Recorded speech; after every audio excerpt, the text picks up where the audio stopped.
Nagpaalala ang Department of Health sa publiko na huwag baliwalain ang nauusong trangkaso dahil maaari itong ikamatay kapag napabayaan. Narito ang report ni Aiko Miguel. Hanggang Pebrero pa maaaring maranasan ang malamig na panahon dulot ng hanging amihan ayon sa Pag-asa. Kapag ganitong panahon ayon sa Department of Health, pangkaraniwan ang pagdami ng nagkakaroon ng ubo, sipon at trangkaso. Ito rin ang tinatawag na flu season na nagsisimula Oktubre hanggang Pebrero. Paalala ng DOH, huwag balewalain ang trangkaso na bukod sa pagkakaroon ng ubo at sipon, ay may kasamang pananakit ng katawan at lagnat na tumatagal ng ilang araw. Binabantayan natin kung ano yung strain at talagang by middle of the year nagbabakuna na tayo. Sa Pilipinas, ang peak talaga ng flu tsaka mga flu-like illnesses itong panahon ng malamig, no? Ayon pa sa DOH, nagiging banta sa kalusugan ang trangkaso kapag napabayaan dahil maaari itong mauwi sa iba't ibang komplikasyon. Maaari siyang mauwi sa pneumonia at of course, maaaring in the end makamatay. Payo ng DOH sa publiko, panatilihing malakas ang resistensya ng katawan. Ugaliing uminom ng vitamin C, orange juice at 6 hanggang 8 baso ng tubig araw-araw. Matulog ng 6 hanggang 8 oras bawat araw. Regular na mag-ehersisyo at kumain ng prutas at gulay.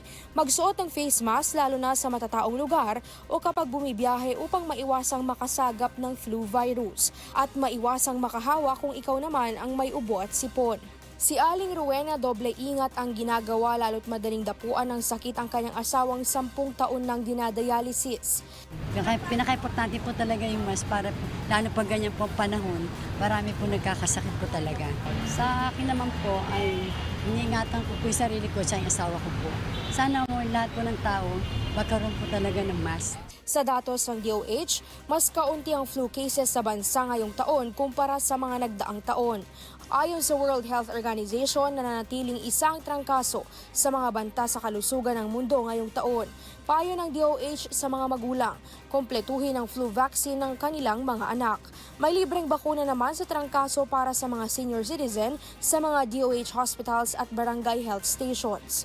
Aiko Miguel, UNTV News and Rescue, Manila. Pinagtibay na ng Israel ang kasunduan para sa maraming job opportunities sa mga overseas Filipino workers. Mula sa Quezon City, nasa telepono si Rosalie Cos para sa detalye ng balita. Yes, Rosalie? Yes, magandang tanghali, Floor. Nakipagpulong si Pangulong Rodrigo Duterte kay Israeli Ambassador Rafael Harpa sa Malacanang kahapon. Ibinalita ng Israeli Ambassador na pinagtibay na ng bansang Israel ang mga kasunduan nito sa Pilipinas hinggil sa pagbubukas at pagkakaroon ng mas maraming oportunidad para sa mga overseas Filipino worker, partikular na ang para sa mga caregiver at mga naghahanap buhay sa hotel industry. Resulta ito ng ginawa ring pagdalaw ni Pangulong Duterte sa bansang Israel noong September 2018. Bukod dito, umaasa rin si Israeli Ambassador Harpas na mapipirmahan din ang mga kasunduang magpapaigting sa ugnayan ng Pilipinas at Israel hinggil sa sektor naman ng agrikultura at kalakalan. Samantala, nagpaabot din ang pakikiramay ang ambassador kay Pangulong Duterte at sa lahat ng mga biktima ng nangyayaring pambobomba sa Sulu.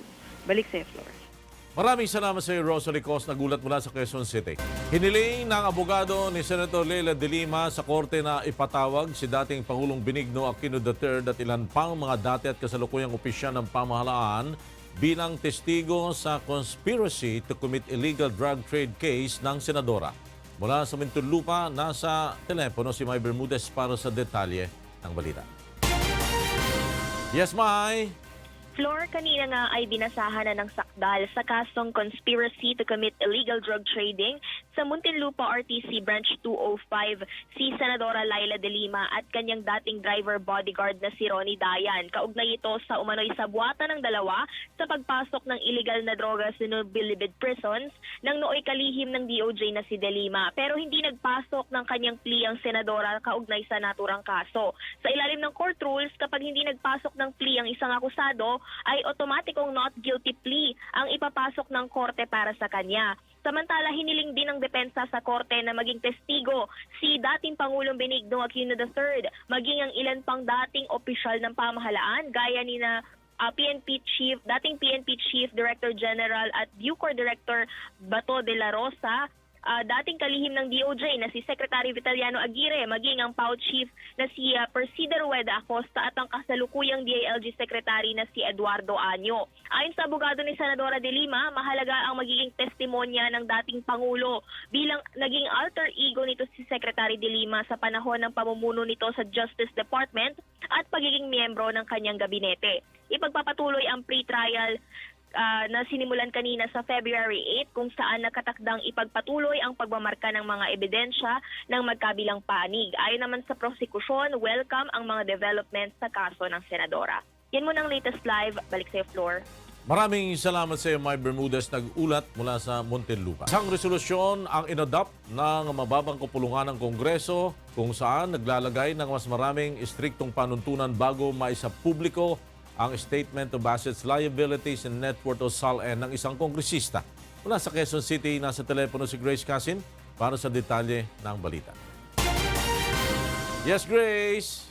Floor, hindi na nga basta-basta ma-access ng publiko ang Statement of Assets, Liabilities and Net Worth o SALN ng isang kongresista. Ito'y matapos i-adapt ng mababang kapulungan ng Kongreso ang House Resolution number 2467 kung saan nangangailangan muna ng majority vote o kailangan munang aprubahan sa plenaryo bago isa publiko ang isang SALN. Sa dating sistema, sa ilalim ng mga nagdaang House Speaker, kusang inilalabas ng House of Representatives ang summary report ng SALN ng mga kongresista. At kung kailangan ng media na makuha ang kompletong kopya ng SALN, kailangan itong i-request sa House Secretary kasama ng 2 government ID at certification of accreditation mula sa media organization na inirepresenta. Pero sa ilalim ng pamumuno ni House Speaker Gloria Arroyo, naglagay na ito ng striktong patakaran. Base sa resolusyong ito ay ang patakaran nito ay upang maprotektahan ang seguridad ng mga mambabatas maging ng kanilang mga pamilya dahil nakasaad umano sa SALN ang importanteng impormasyon ng isang individual. Flor?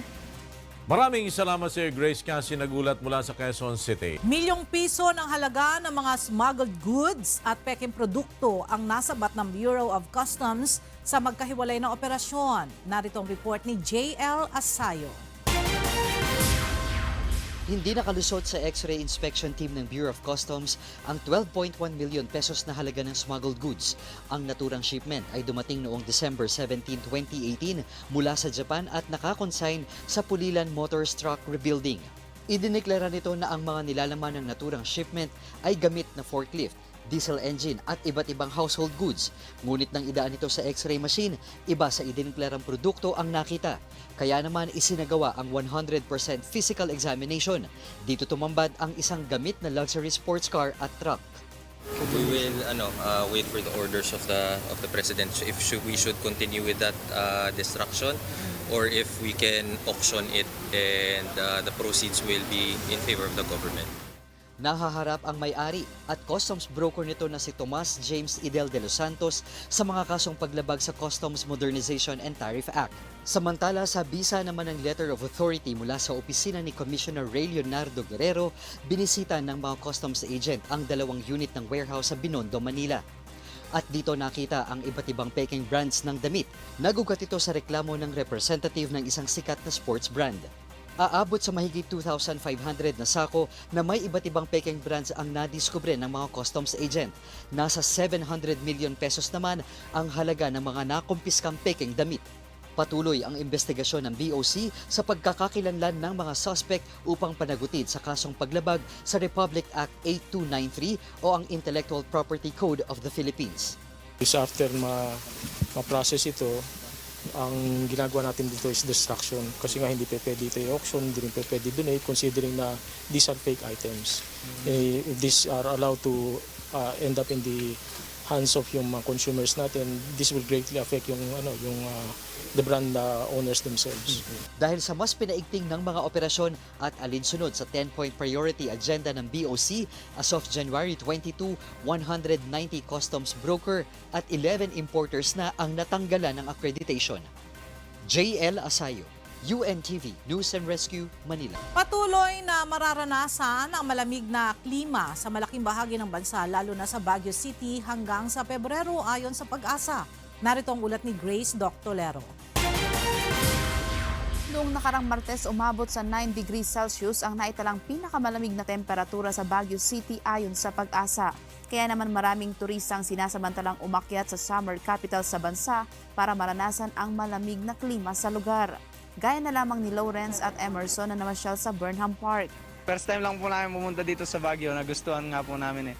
Kasi po malinis, tapos yung mga tao masiyahin po sila. Tapos sa klima, malamig kasi dito eh. Actually, yung klima malamig kasi kaya nga nagdala ako ng coat. So alam kong kahit doon sa Dagupan malamig, so expected na dito sa Baguio talagang malamig. Mararanasan ang pinakamalamig na temperatura sa Baguio City mula alas 4 ng madaling araw hanggang alas 7 ng umaga. At kahit tanghali at tirik ang araw, hindi mo pa rin maiwasang magsuot ng jacket dahil ramdam pa rin ang malamig na simoy ng hangin.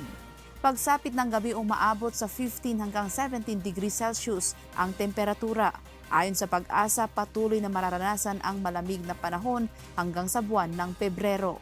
Expect natin na sa February, mas malamig tayo siyempre. Kasi mas active ang ating, normally mas active yung northeast monsoon natin kapag February. Tulad last year, February natin naranasan yung pinakamababang temperature, 7.3 degrees Celsius.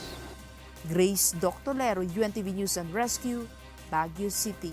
Aabot sa mahigit 20,000 trabaho ang alok ng gobyerno sa isasagawang job fair ng Build program sa darating na Pebrero 9 sa Subic Pre-Fort.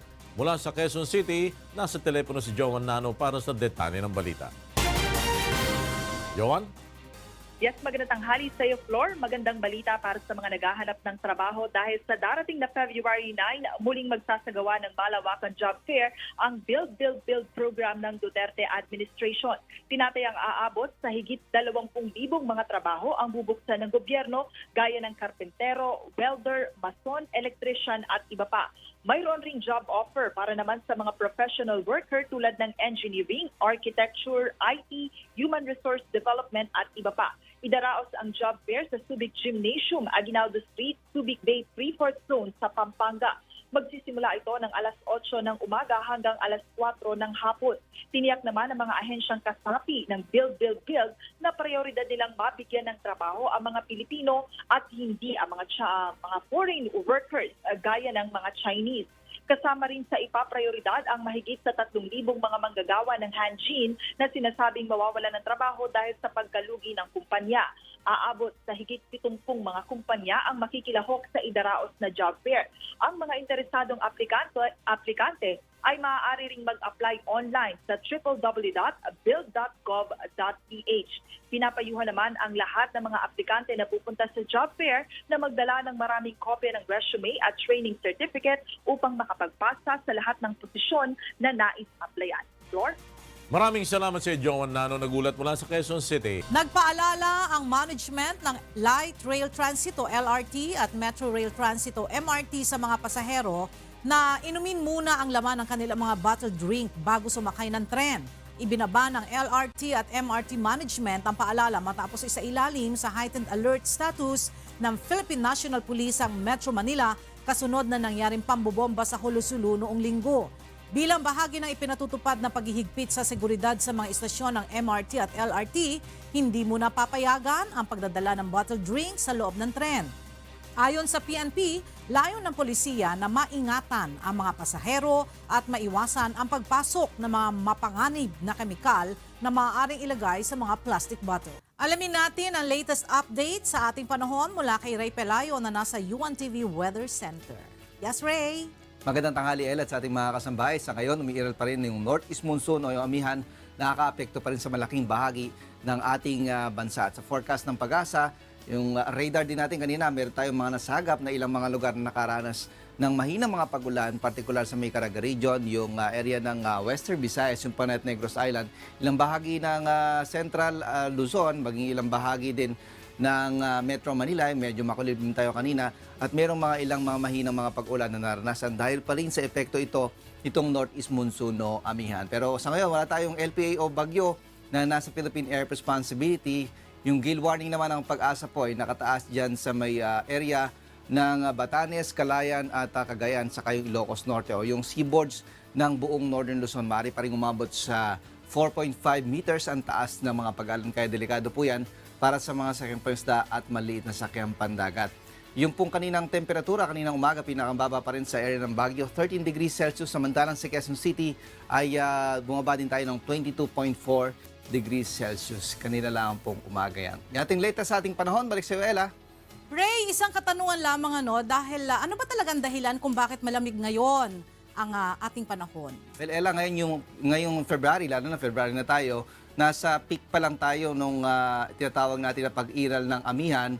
Yung amihan ito yung hangin na nanggagaling dito sa may Northern Hemisphere at yung hangin doon malamig, kaya dinadala niya dito sa atin sa Pilipinas. Kaya nakakaranas tayo ng malamig na temperatura at mas malamig nga doon sa mas malapit sa North Pole dahil ngayon nagkakaroon sila ng tinatawag na polar vortex na tinatawag natin yan, mas malamig yung temperatura doon sa lugar na yan. Ella. Okay, maraming salamat. Ray Pelayo live na nag-uulat mula sa UNTV Weather Center. Nakapagtala ng pinakamataas na kita ang Bureau of Customs Eastern Visayas noong nakaraang taon. Narito ang ulat ni Janeline Gakit Valles. Umabot din sobra 1.2 billion pesos ang total revenue ang Bureau of Customs sa Eastern Visayas sa taong 2018. Kung susumahon, humitaas sin 189.87% ang naging kitahan BOC o triple han 388 million pesos target collection han buhatan. Sumalakan Customs District Collector ngayon si Naig, dako ang naibulig kapag uswagan kitahan BOC ang mga inangkat nga gasolina, liquefied petroleum gas, bugas, semento ng construction materials. Yung appeal namin sa businessmen, sa mga importers, na magbayad lang sila ng tamang buwis. Because no one and nobody will support this government except us. So, napupunta naman yan sa sa mga tao natin. Kumpiyansa gihap ang BOC nga mas mahitaas pa ang ira mairirimit ang national government oras nga maaprubahan ang rice tarification bill. Samtang para magpabilin ang dako nga revenue collection, ginagkat ini ang mga investors nga magbutang puhunan sa Eastern Visayas nga sumalahaira in usa nga progresibo nga rehiyon ha nasod. Appeal lang namin sa mga importers at saka sa mga negosyante dito sa Region 8 na tulungan yung region ninyo. Ibig sabihin, you invest dito. Kung mag-import man kayo or mag-export, punta lang kayo sa customs, we will help you all the way. That's why we are encouraging oil mill in Tolosa to export more. Janeline Gakit Valles, UNTV Notisyangan Bulig, Tacloban City. Mahigit 2,000 fuel cards pa ang hindi pa nakukuha ng mga jeepney operators sa Region 1. Paalala ng LTFRB Region 1, hanggang sa katapusan na lamang ng Pebrero ngayong taon, maaaring makuha ang mga ito. Narito ang ulat ni Toto Pabros. At dante 64% win of 4,354 fuel cards tinaibunong ti Land Transportation Franchising and Regulatory Board kadagiti jeepney operators ti Region 1. Ngem at dapay laing nasurot 2,000 nga fuel cards ti saan pay naalat ti opisina ti LTFRB. Gapo daytoy nagbalakad manen ti LTFRB nga maging ganal katapusan laing ti Pebrero nga maalat ti fuel cards. Ginagawa natin ngayon, pinapakilos na natin pati yung lahat ng logistics ng opisina na kung mayroong available address, puntahan, katuking kung saan ba yan. Baka kasi hindi dumating sa kanila yung panawagan. Tapno maala dagiti fuel cards mapanlaing ti opisina ti LTFRB Region 1 ijay Government Center Sibilia San Fernando La Union. Nakalukat daytoy manipod Lunes aging gana Biyernes alas 8 ti bigat aging gana alas 5 ti malem. Itugot laan ti valid identification card UR kin CR ti lugan ken ID pictures tapno maalat ti fuel card. Toto Pabros, UNTV News and Rescue La Union. The blast of Arctic air that brought record-breaking cold causing at least a dozen deaths and canceling or delaying thousands of flights in the U.S. Midwest spread eastward on Thursday, bringing frigid misery to the northeast. Clarence Shaughnessy reports. Landmarks were frozen over. Threats of air were visible, and the heart of New York was mostly populated by tourists Thursday, as they were the only ones who have reason to be outside. The blast of Arctic air that brought record-breaking cold, causing at least a dozen deaths and canceling or delaying thousands of flights in the U.S. Midwest, spreading eastward on Thursday, bringing frigid misery to the northeast. A forecast for warmer weather by the weekend offered little comfort to those enduring icy conditions, brutal winds, and temperatures as low as minus 30 degrees Fahrenheit. In New York, the temperature was hovering around 0 Fahrenheit. The bitter cold was caused by displacement of polar vortex, a stream of air that normally spins around the stratosphere over the North Pole, but whose current was disrupted. It was pushed eastward, and states including Massachusetts, New York, and Pennsylvania experienced bitterly cold temperatures. The overnight low in Boston was at minus 5 Fahrenheit, according to the National Weather Service. It has been more than 20 years since a similar Arctic blast covered the swath of Midwest and Northeast, according to the Weather Service. The cold has caused at least 12 deaths since Saturday across the Midwest, according to the officials and the news media reports. Some died in weather-related traffic accidents, others from apparent exposure to the elements. The lowest temperature recorded that day was minus 40 Fahrenheit in International Falls, Minnesota, just south of Canada. The city, dubbed the icebox of the nation, saw temperatures drop another 5 degrees Fahrenheit early on Thursday. U.S. homes and businesses used record amounts of natural gas for heating on Wednesday, according to preliminary results from financial data provider Refinitiv. But the picture was set to change. By the weekend, Chicago will experience a near-record cold of minus 23 Fahrenheit on Wednesday and minus 21 Fahrenheit on Thursday, was expected to bask in snow-melting heights in the mid-40s to low 50s Fahrenheit. So will other parts of the Midwest. Clarence Shaughnessy, UNTV News and Rescue, New York, USA. Scientists are studying a mummified body dating back to the 16th century and believe it could help cure arthritis. Kath Carriedo has this story. A 16th century mummified body that was found upright in the wall of an Ecuadorian church could shed new light into the history of diseases between Europe and the New World. The guano mummy was first discovered in 1949 after an earthquake exposed part of a wall. Stuck behind the wall for centuries and protected from rats and flies, the well-preserved remains has long intrigued experts.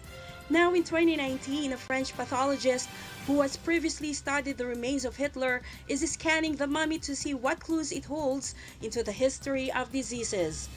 Preliminary findings of the mummy has found an inflammatory disease in its joints, possibly revealing a rheumatoid polyarthritis that was common in the Americas and which predates the arrival of Christopher Columbus. There are theories abound on the guano mummy.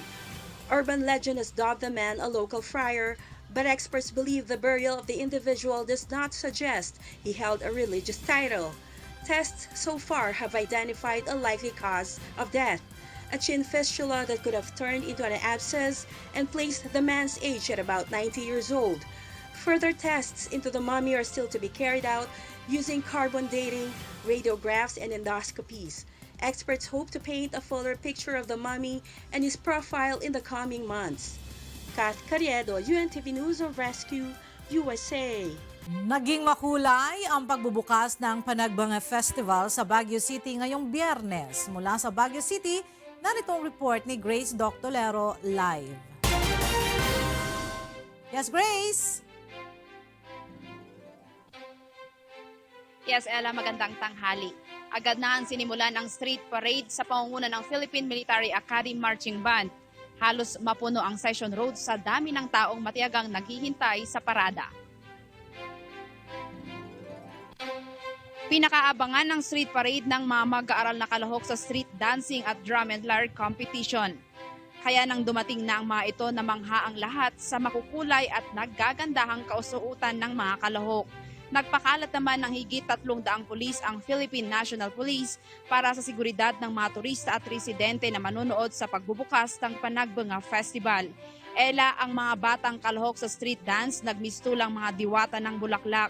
Ang mga chikiting naman pinahanga ang mga manonood sa suot nilang tradisyonal na Cordillera attire. Taon-taon ay inaabangan ang pagdiriwang ng Panagbanga sa lungsod ng Baguio.